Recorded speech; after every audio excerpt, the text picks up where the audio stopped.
күн қара өріктен нектар жасайтын боламыз. Алдымен каналыма тіркелмеген болсаңыз, тіркеліп қойыңыз.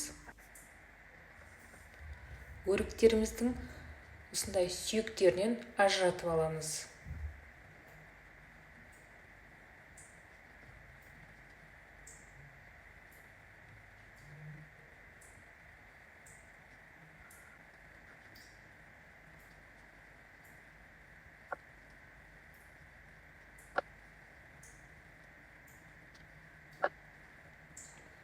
Енді ет тартқыштан өткіздіреміз.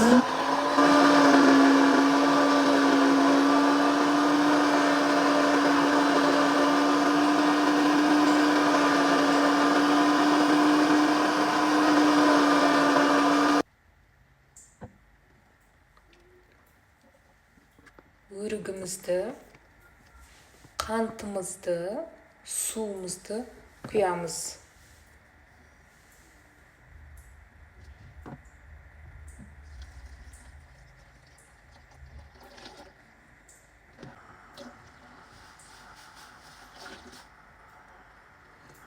Енді 10 минут қайнатамыз. Осындай көбіктері шығып жатса, алып тастаймыз.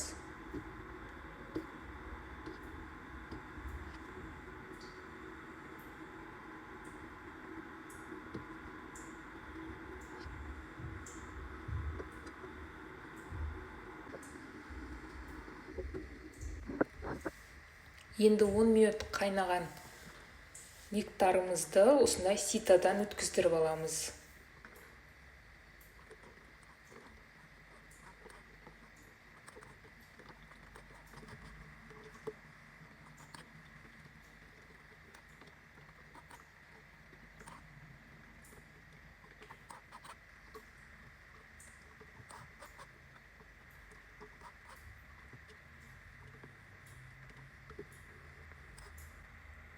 Енді қазанымызға қайтадан құйып, бір қайнағаннан стерленген банкамызға құйып, жауып тастаймыз.